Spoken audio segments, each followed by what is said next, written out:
إن الحمد لله نحمده ونستعينه ونستغفره ونؤمن به ونتوكل عليه ونعوذ بالله من شرور أنفسنا ومن سيئات أعمالنا من يهده الله فلا مضل له ومن يضلله فلا هادي له وأشهد أن لا إله إلا الله وحده لا شريك له وأشهد أن سيدنا ومولانا محمدا عبده ورسوله صلى الله عليه وعلى آله وصحبه وبارك وسلم تسليما كثيرا أما بعد.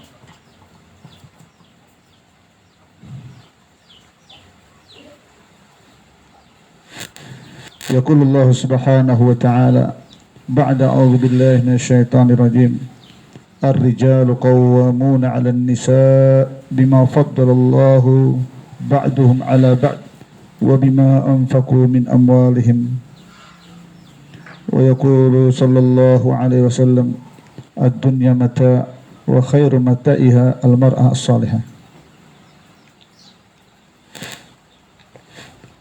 Hadirin hadirat Bapak Ibu Saudara yang dimuliakan Allah Subhanahu wa taala.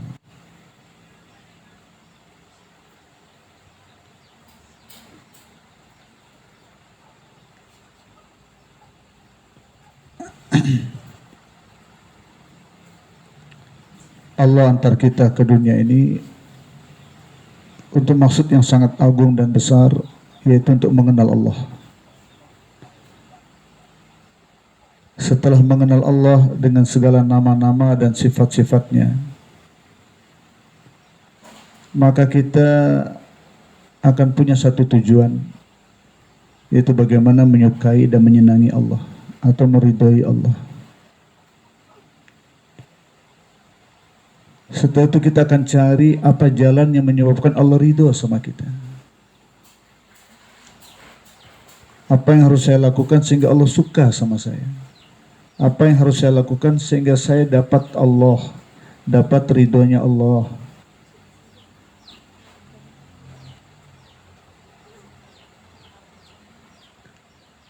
Karena kalau kita dapat Allah, kita dapat ridhonya Allah, kita dapat segala-galanya.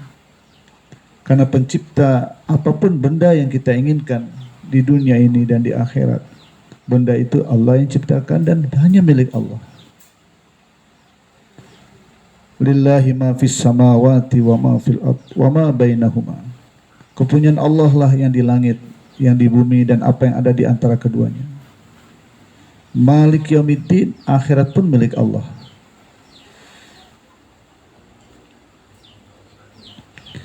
Tapi kalau kita nggak dapat Allah, kita nggak dapat apa-apa.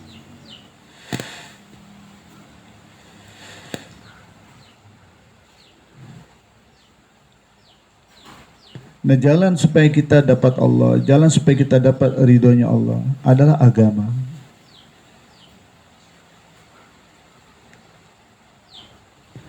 Agama ini adalah majmu'atul awamir, kumpulan daripada awamirullah. Dan awamir terbagi dua. Ada awamir ijab dan ada awamir nahi. Ada awamir yang berhubungan dengan kewajiban, ada awamir yang berhubungan dengan larangan. Yang wajib kita harus kerjakan, yang larangan kita harus tinggalkan.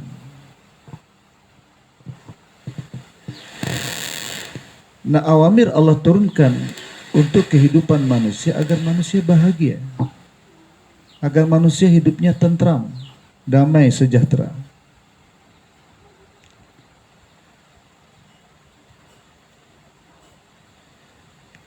Yaqulullah subhanahu wa ta'ala Taha ma anzalna alaikal qur'ana litashqa.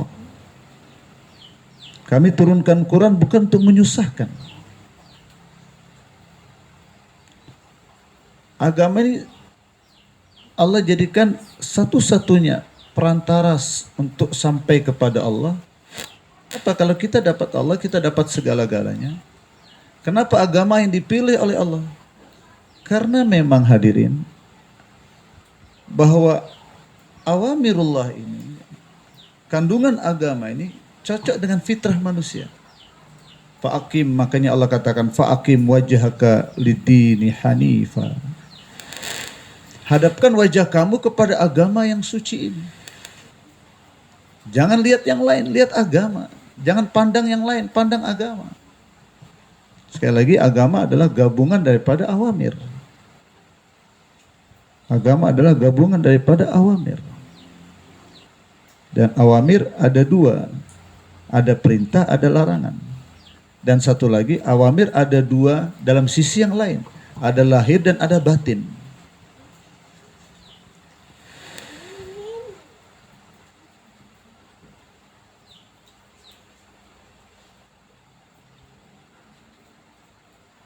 Dikatakan wadaru zahiral ismi wa batina, tinggalkan dosa zahir dan tinggalkan juga dosa batin. Salat perintah zahir. Perintah batin adalah hubbullah, hubbur Rasulullah. Mencintai Allah, mencintai Rasul lebih daripada anak dan istri. Larangan zahir, jangan bergunjing. Jangan memakai barang orang lain tanpa kepemilikan kita, tanpa izin dia. Larangan batin, jangan ujub, jangan merasa diri lebih baik. Wadharu zahiral ismi wa batina, tinggalkan dosa zahir dan tinggalkan dosa batin. Laksanakan perintah zahir, salat, laksanakan perintah batin, takwa, zuhud, qanaah. Istighna anil khalqi, tidak berhajat kepada manusia, tidak bergantung kepada makhluk.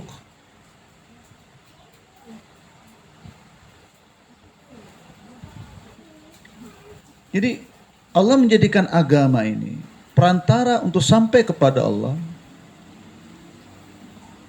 Agama satu-satunya jalan supaya kita dekat sama Allah. Siapa ingin dekat sama Allah tidak melalui jalur agama, nggak bisa sampai kepada Allah.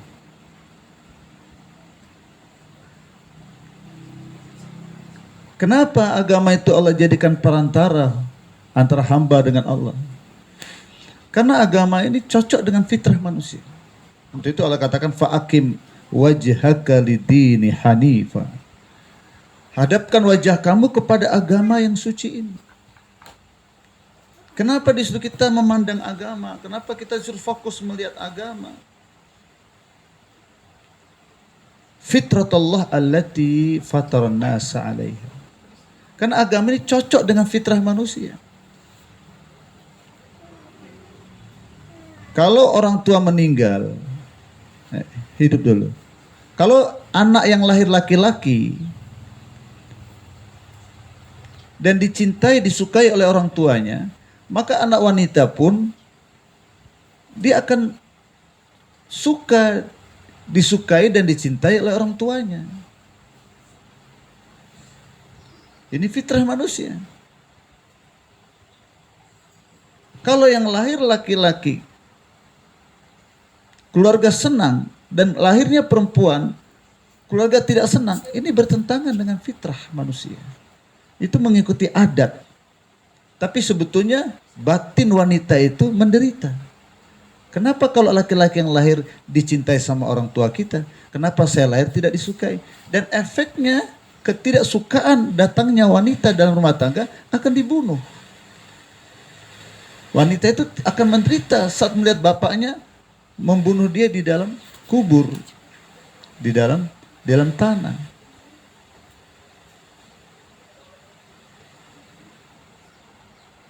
Sekarang wanita sudah hidup. Sebagaimana bapaknya meninggal, maka laki-laki mendapatkan bagian. Wanita pun suka dia mendapatkan bagian. Adapun bagiannya separuh daripada bagian laki-laki, karena memang laki-laki pundak rumah tangga, punggung rumah tangga. Laki-laki lah yang bekerja sesuai dengan fitrah sebagai laki-laki. Tapi tetap wanita dapat bagian. Maka Islam memberikan bagian untuk wanita, warisan untuk wanita separuh daripada laki-laki. Cocok dengan fitrah manusia.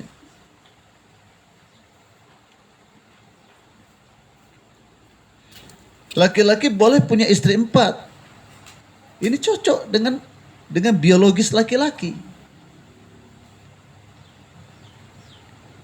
Tapi wanita tidak boleh punya suami 4. Ini cocok dengan kebiologisan wanita.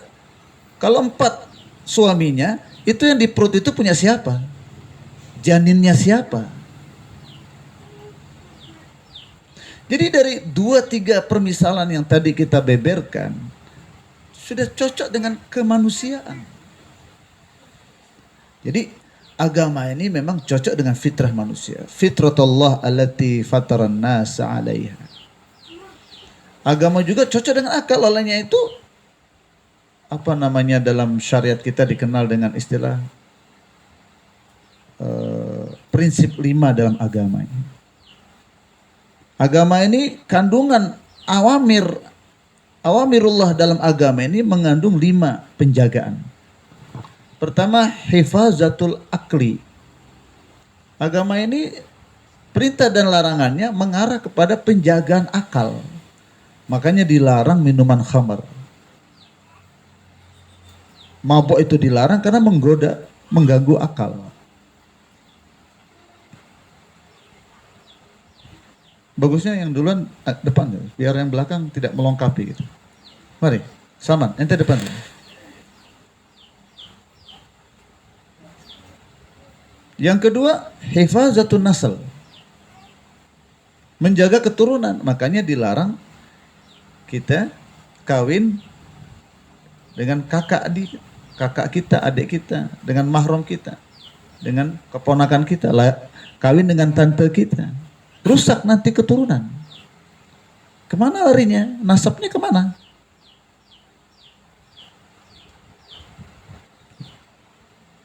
Bahkan dilarang kita mengawini kakak adik dalam satu waktu.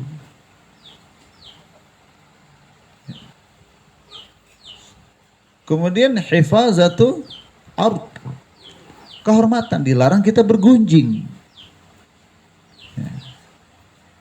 Dilarang kita masuk rumah yang suaminya tidak ada.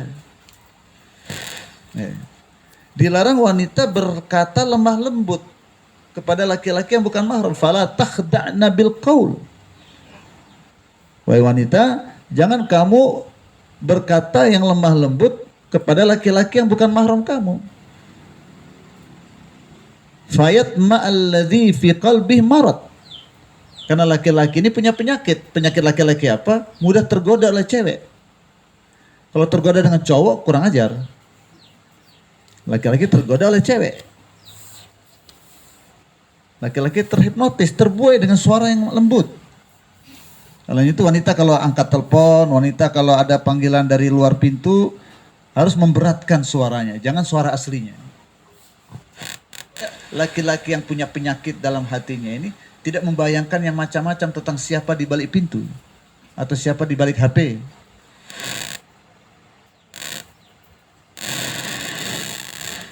Dia menjaga kehormatan. Makanya wanita dilarang keluar berjarak 1 hari 1 malam.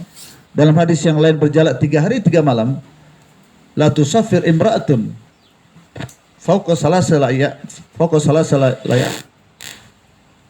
Lebih daripada 3 hari. Riwayat yang lain 1 hari 1 malam. Illa ma'adhi mahramin. Kecuali beserta dengan mahramnya. Kenapa? Kenapa laki-laki pergi tanpa mahram? Boleh. Perempuan tanpa mahram nggak boleh. Karena nggak ada. Umumnya itu wanita yang digoda. Laki-laki digoda itu ya mau dekat kiamat seperti sekarang. Tapi umumnya itu wanita itu yang digoda. Nah kalau perempuan sendiri tidak ada suaminya, tidak ada anaknya yang besar, mudahlah Pak Haji koleng-koleng mata dengan dia. Mudah laki-laki mendekati dia, ngobrol-ngobrol, akhirnya minta nomor HP. Tapi kalau ada suaminya di samping, ada anak laki-laki yang besar, nggak berani. Biar dia polisi, tentara nggak berani. Menjaga kehormatan wanita. Menjaga akal, menjaga keturunan, menjaga kehormatan. Juga hifzul mal, menjaga harta. Dilarang kita memakai barang orang lain tanpa izin.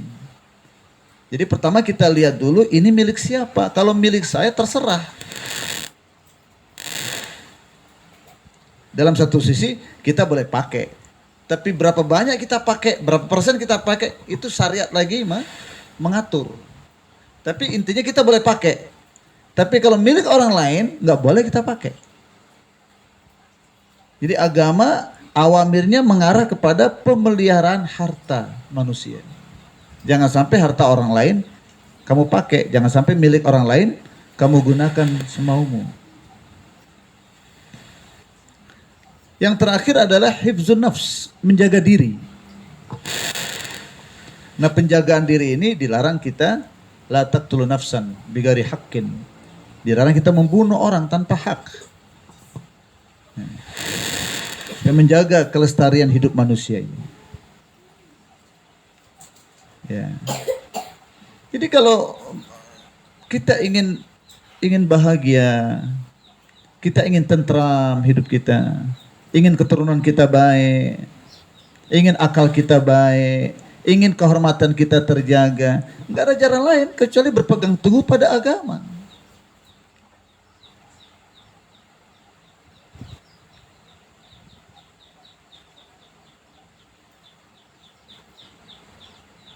Agama ini sesuai dengan fitrah. Agama satu-satunya jalan yang akan menyampaikan kita kepada Allah. Kenapa? Karena di luar agama, yaitu benda.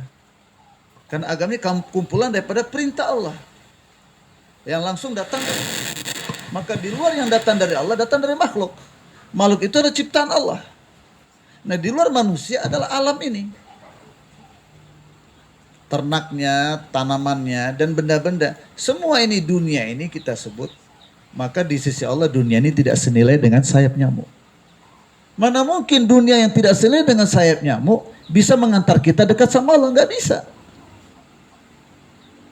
Dalam satu ayat dikatakan Allah tidak pernah memandang dunia ini dengan pandangan kasih sayang. Tidak pernah. Makanya dunia dari dana. Dana artinya rendah. Nah, kenapa Zulaikha, seorang wanita yang cantik jelita, keturunan bangsawan, ratu, kenapa dia jatuh hina?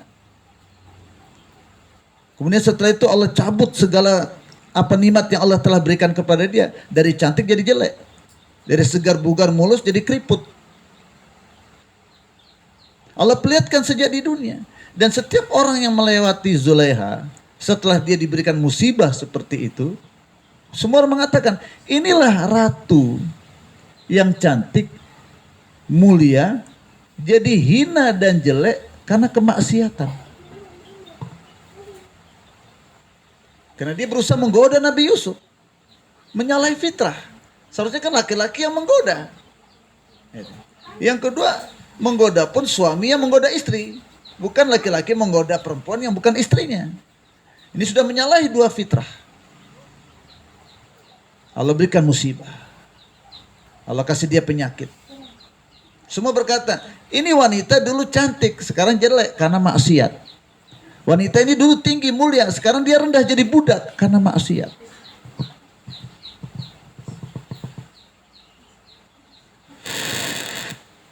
Dan sebaliknya Nabi Yusuf alaihissalatu wassalam yang tadinya budaknya Zulaikha atau budak kerajaan di Mesir waktu itu, berubah. Allah angkat derajatnya jadi menteri, kemudian jadi raja. Dan orang setiap melihat Nabi Yusuf setelah duduk di kursi kerajaan mengatakan, inilah budak yang dulunya rendah, Allah angkat jadi raja dengan ketaatan. Ini pelajaran untuk kita. Apapun yang kita inginkan, hajat kita, kebutuhan kita, hendaknya kita raih lewat jalur agama.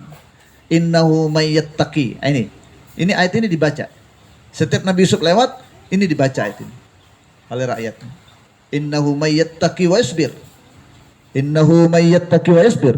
Fa innallaha la yudayyi ajra man ahsana amala.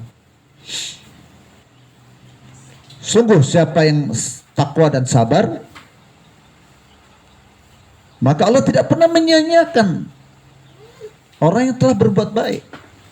Sabar sifat yang tinggi, takwa sifat amalan yang tinggi.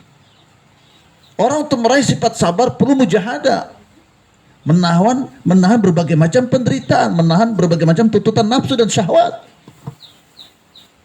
Sabar tingkatannya, sabar dalam mentaati Allah, sabar dalam menjauhi maksiat, sabar dengan kekurangan dunia, sabar dalam mendakwahkan agama. Makanya pengorbanan orang yang sabar dan takwa ini Allah tidak pernah sia-siakan. Di dunia pun Allah kasih, wa may yattaqillah yaj'al lahu makhraja. Siapa yang takwa sama Allah, Allah berikan solusi dari masalahnya. Jadi orang yang takwa ini masalahnya nggak lama. Selesai masalahnya dengan takwa. Ada aja jalan keluar Allah berikan. Dan orang yang telah sabar mencapai kehidupan takwa, nggak payah dia cari rezeki. Rezeki yang cari dia. Waktunya nggak banyak cari rezeki, waktunya banyak untuk cari amal. Sehingga rezeki berkhidmat kepadanya. Rezeki jatuh di bawah kakinya dalam keadaan hina. Wa yarzuqhu min haitsu la yahtasib.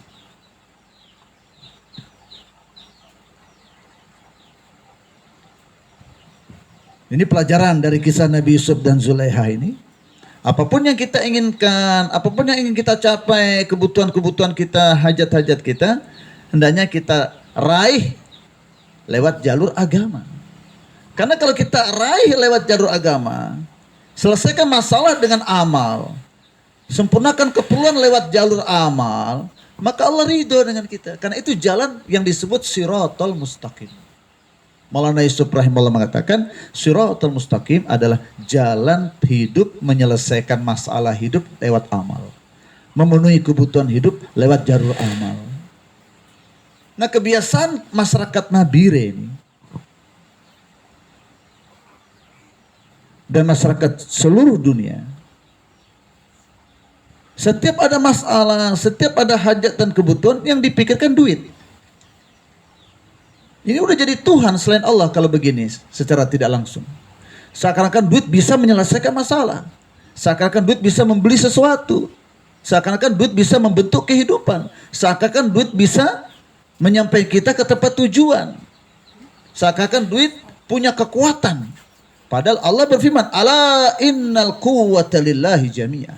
Ketahuilah, kekuatan hanya milik Allah. Ala laul khalqu wal amr. Ketahuilah, makhluk Allah yang ciptakan, maka urusan makhluk setelah diciptakan pun urusan Allah. Maka ala laul khalqu wal amr. Dalam ayat yang Allah firmankan, khalaqakum tsumma razaqakum. Allah menciptakan kamu, kemudian Allah yang antar rezeki kepada kamu. Bukan ojek yang antar. Khalaqakum tsumma razaqakum. Dia menciptakan kamu dan dia juga yang memberikan rezeki kepada kamu. Allah hubungkan antara makhluk dengan rezeki. Bahwa makhluk urusan saya yang ciptakan makhluk, maka rezekinya makhluk pun urusan saya. Makanya orang dekat sama Allah gak pernah musingkan masalah poro. Poro itu bukan masalah.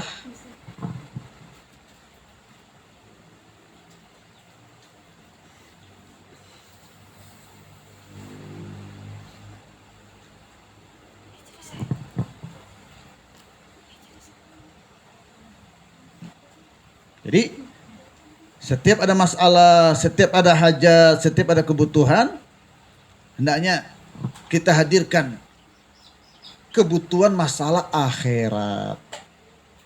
Karena kita ini anak akhirat, bukan anak dunia. Ngurus dunia terus, kapan ngurus akhirat? Saya punya abang satu bicara sama saya di perjalanan, ini masalah dunia terus saya doakan supaya selesai. Kapan doa untuk menyelesaikan masalah akhirat? Nah, itu namanya irfan. Itulah makrifah yang Allah kasih.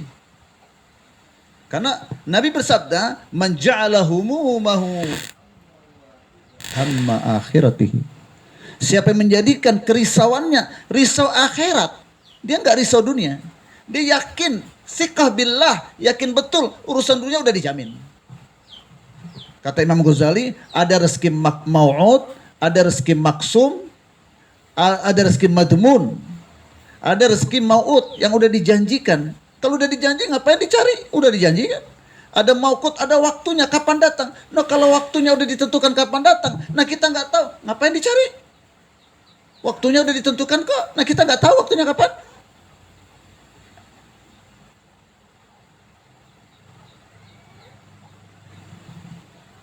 Madmun, Allah sudah jamin. Wa ma min dabbatin fil ardi illa 'ala Allahi rizquha. Allah udah jamin kok, ragu. Afillahi syakkun fatirus samawati wal ard. Apa kamu ragu dengan janji jaminan Allah? Pada Dia yang menciptakan semua langit dan bumi dengan kandungannya dan menjaminnya. Jadi kita dibimbing.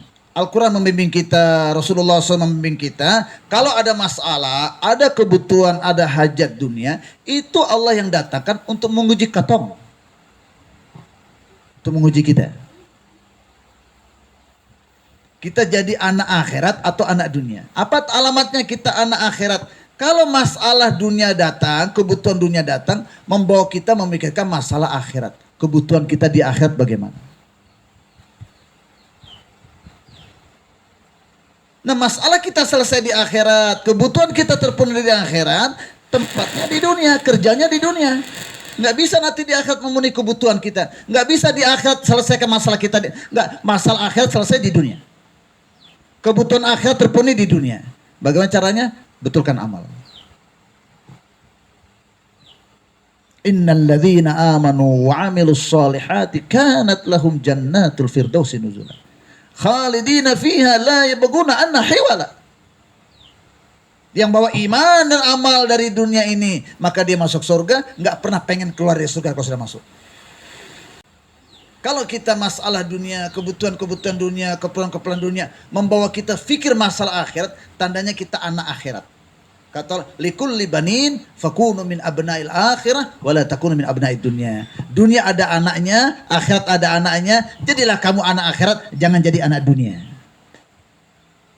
Lebih baik lapar di dunia, jangan sampai lapar di akhirat. Lebih baik masalah kita nggak selesai di dunia daripada nggak selesai di akhirat. Lebih baik miskin di dunia daripada miskin di akhirat. Lebih baik nggak punya rumah di dunia daripada nggak punya rumah di akhirat. Ad-dunya darun man la darulah. Dunia milik rumah orang yang tidak punya rumah di akhirat. Dunia bukan tempat memenuhi hajat, dunia bukan tempat menyelesaikan masalah, dunia tempat kita menyelesaikan masalah akhirat. Dunia tempat kita memenuhi kebutuhan akhirat. Pertama, bawa harta kita dan diri kita ke India, Pakistan, Bangladesh. Ini tertib yang benar.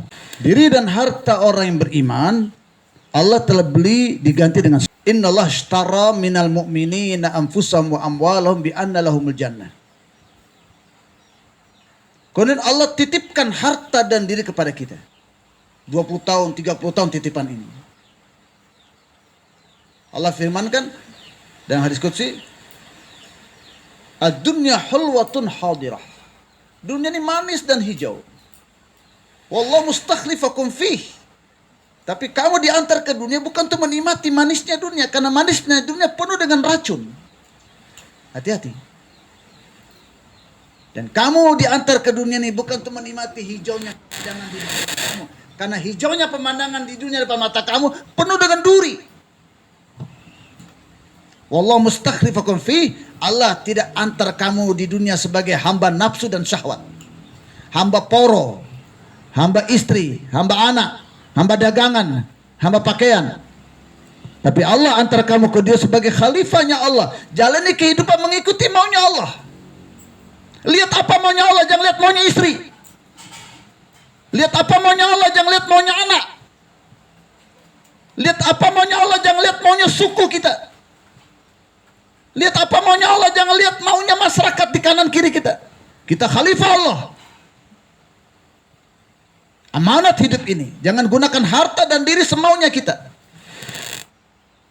La tazalu qadama abdin. Kaki nggak bisa bergerak. Hatta yusalan arba. Sebelum menjawab pertanyaan. Hidup kemana kau gunakan? Selama 20 tahun, 30 tahun, 40 tahun, 50 tahun aku berikan hidup itu. Kau gunakan untuk apa? Kau gunakan ikut aturanku atau aturan kamu? Ikut mauku atau maunya nafsumu? Nah, aku tambah umurmu. Warna putih sudah menghiasi jenggotmu. Keriput-keriput sudah mulai menghiasi mulusnya kulit-kulitmu. Punggungmu sudah aku bengkokkan sedikit. Gigimu sudah aku cabut satu demi satu. Kau gunakan untuk apa panjangnya umur yang aku berikan kepadamu?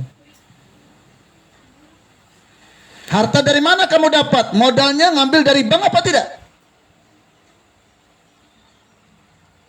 Barang yang kau beli ada barang yang haram apa tidak?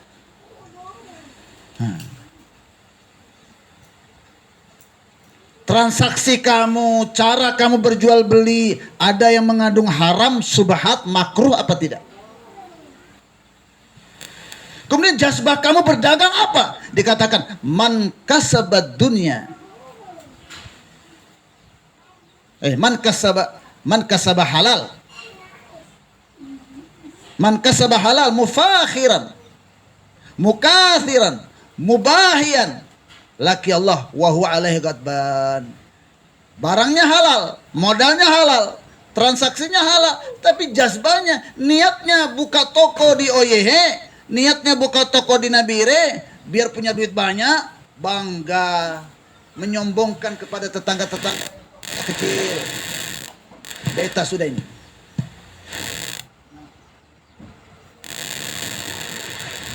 Kejazbahnya, niatnya supaya jadi orang kaya, dengan itu bisa mengatasi tetangga-tetangga yang miskin, bisa lebih bagus mobilnya, bisa lebih bagus rumahnya, dan sebagainya, bisa dibangga-banggain.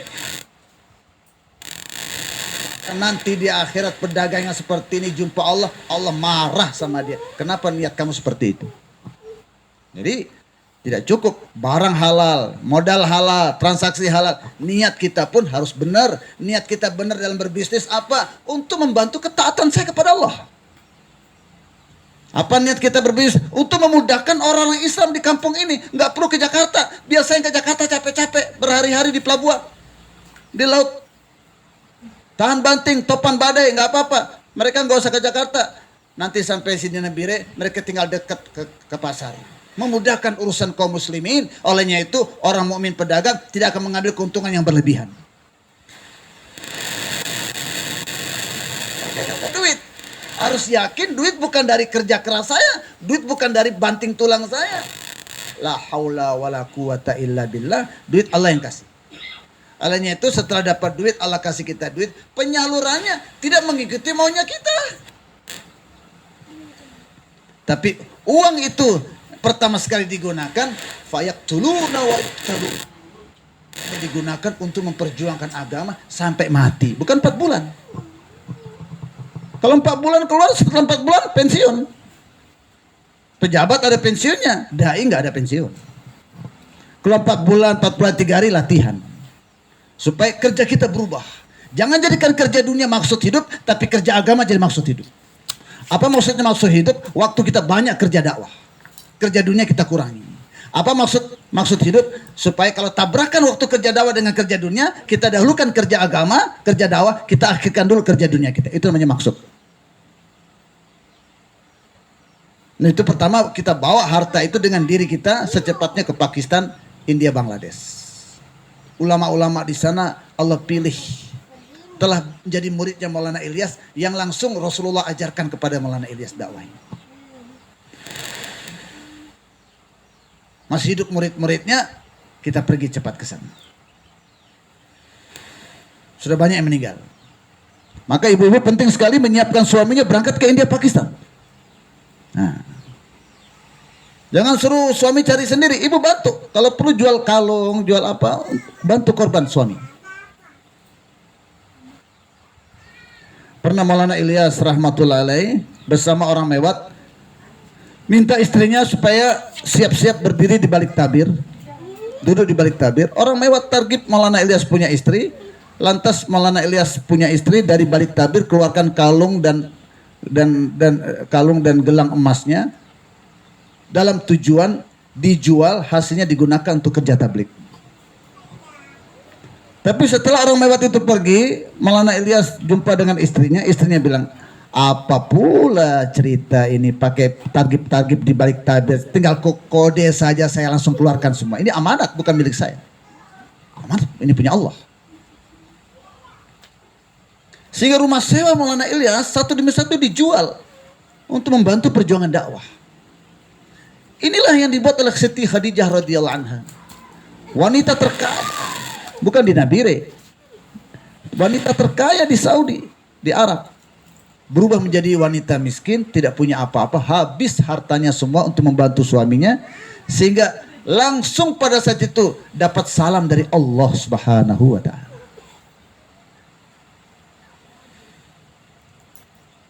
Sehingga Rasulullah nggak berani.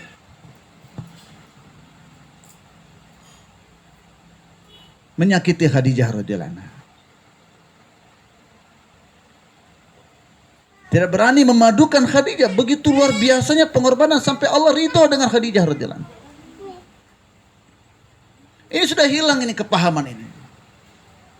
Sehingga waktu Rasulullah sallallahu alaihi wasallam mendapatkan wahyu dari Gua Hira, pulang ke rumah, Khadijah yang menyambut.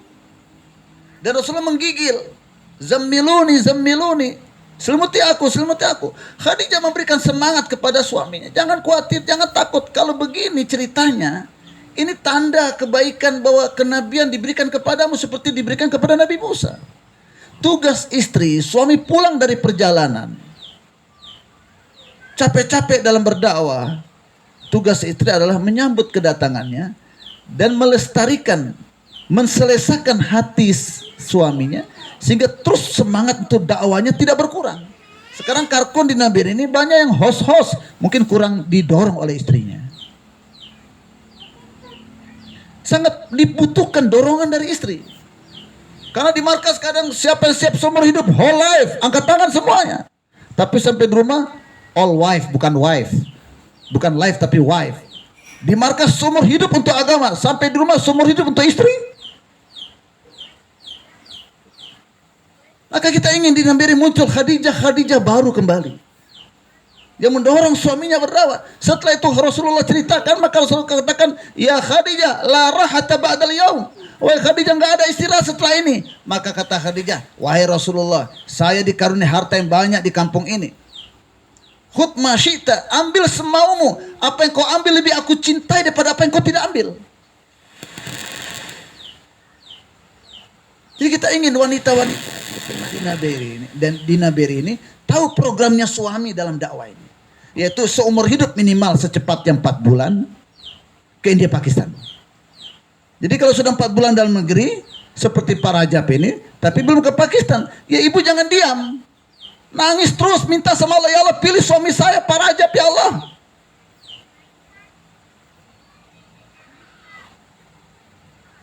Kita harus nyambung ruh kepada para masyayikh kita.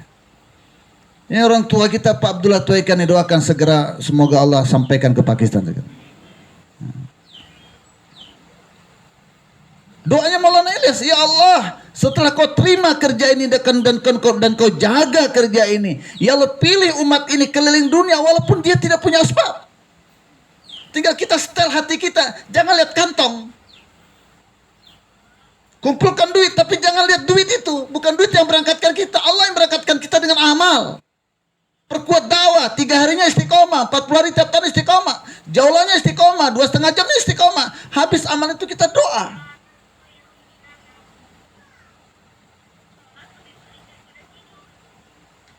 Di cara penggunaan diri dan harta yang benar, kita bawa harta itu ke India, Pakistan, Bangladesh, negara yang dipilih oleh Allah di akhir zaman ini, menghidupkan kembali usaha dakwah dengan tertib kenabi yang dulu diajarkan oleh Rasulullah kepada Maulana Ilyas langsung, murid-muridnya masih ada. Setelah keluar 4 bulan, kita disuruh mengatur kerja dunia kita. Jangan ada yang haram penghasilan kita. Dan atur kerja dunia kita jangan lebih banyak daripada kerja agama. Kerja agama harus lebih banyak. Mulai yakin kita berubah bukan dengan kerja dapat duit. Allah yang kasih kita duit dengan amal. Dan rezeki yang Allah berikan bermacam-macam caranya. Cara antarnya rezeki dari Allah yang paling mulia adalah cara dakwah. Alladzina amanu wahajaru. Alladzina amanu wahajaru wajahadu fi sabilillahi bi amwalihim wa anfusihim walladzina awaw wa nasaru ulaika lahum maghfiratun ulaika humul mu'minuna haqqan lahum maghfiratun wa rizqun karim. Mereka yang beriman dan dia bawa iman itu berhijrah. Hijrahnya untuk apa? Li'ilai kalimatillah. Bagaimana semua manusia dapat hidayah. Bagaimana negeri-negeri kampung-kampung yang tidak Islam mulai ada Islam di sana. Yang tidak ada masjid mulai dihidupkan masjid di sana. Jemaah jalan kaki diberangkatkan ke Eropa tahun 70-an. Tidak ada satupun masjid. Mereka pakai kemah di tiap-tiap tempat. Dan kemah-kemah itu setelah 3 tahun berubah jadi masjid.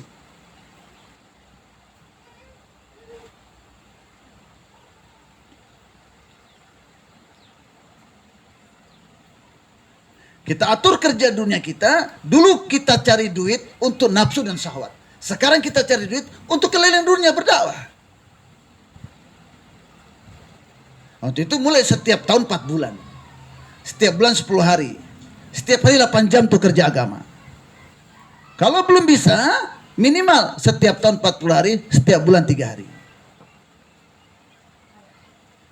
Dan kita bawa istri kita dalam kerja dakwah ini. Maksudnya mastro ini dikeluarkan supaya istri kita ini ada sifat da'iyah. Tidak ada nabi dari kalangan wanita. Maryam pun bukan seorang nabi, solehah. Tapi dengan ditutupnya pintu kenabian, maka tanggung jawab agama, risau atas agama, Allah obral kepada semua umat akhir zaman, termasuk wanitanya.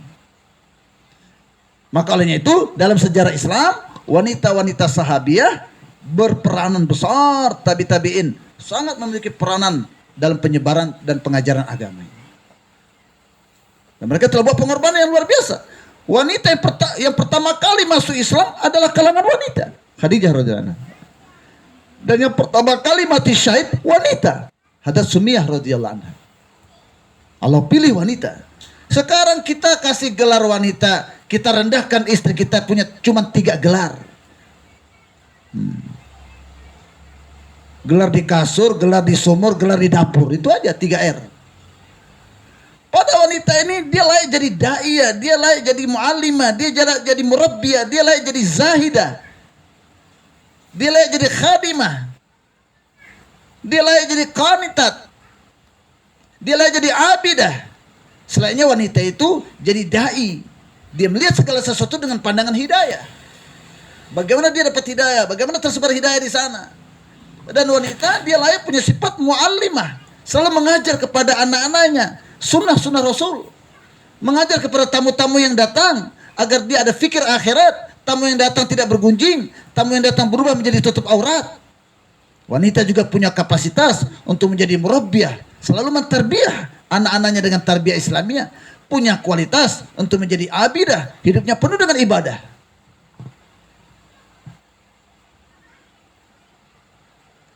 Maulana Zakaria dengan bersyukur kepada Allah mengatakan, alhamdulillah keluarga kami rata-rata setiap hari 15 juz setiap hari.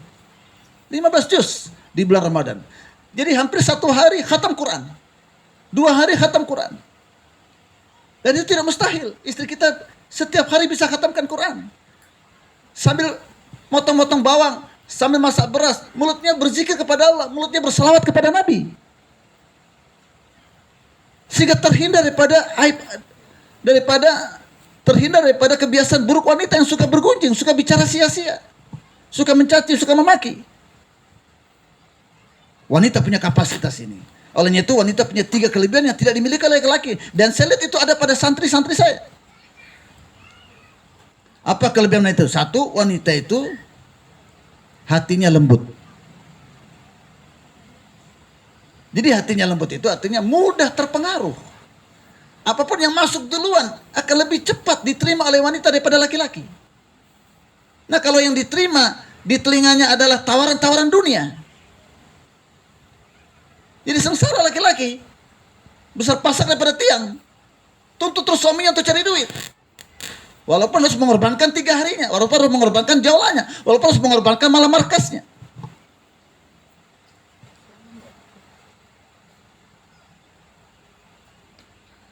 Dan kelebihan yang kedua wanita ini kalau sudah mendapatkan sesuatu amalan, dia lebih banyak istiqomahnya daripada laki-laki. Kalah kita, Pak. Oleh itu bawa kita pada amal, sehingga dia lebih banyak buat amal daripada kita nanti. Nah kalau dia lebih banyak buat amal, dia akan mendorong kita. Dia akan mengingatkan kita. Dia adalah khairul rafiqah, dia adalah sebaik-baik teman hidup kita. Yang mengingatkan kita kalau kita salah, menegur kita kalau kita lalai. Jadi wanita punya kapasitas ini, ahli ibadah. Olehnya itu jangan minta macam-macam, masakan ini, masakin itu. Jangan banyak waktu kita di dapur. Jangan banyak waktu wanita kita di tempat cucian. Olehnya itu pakaian kita nggak perlu banyak. Kalau istri paksa kita, itu babnya lain lagi. Tapi kita sendiri jangan ada keinginan punya baju banyak, punya makanan enak-enak. Kan pekerjaan rumah tangga kita dengan cara kita makan apa adanya, baju kita cuma dua, macam-macam keinginan kita. Akhirat saja, kemudian kita saat di rumah pun kita bantu istri kita. Sehingga waktu istri kita itu banyak waktunya untuk ibadah. Di samping sholat harus tepat waktu. Azan dikumandangkan, jangan kelihatan istri pegang pakaian, istri pegang kompor. Azan dikumandangkan, semua aktivitas rumah berhenti. Dan bukan saja sholat waktu, rawatibnya, israqnya, sholat duhanya. Siapa yang israq, Allah berikan pahala ibadah haji yang makbul. Siapa yang sholat duha, Allah berkahi rezekinya, cahayanya di kuburan. Siapa yang sholat tahajud malam-malam, kalau kita sholat sudah bangun jam 3, tingkatkan. Bulan depan bagaimana jam 2 bangun, bulan berikutnya jam 1 bangun. Karena amalan malam, amalannya banyak, waktunya singkat. Dan qiyamul lail ini adalah da'bus solihin, kebiasaan orang-orang yang soleh. Kalau kita ingin jadi orang soleh, harus punya amalan malam. Rasulullah SAW berkata kepada Aisyah, "Wahai Aisyah, izinkan aku berduaan dengan Tuhanku."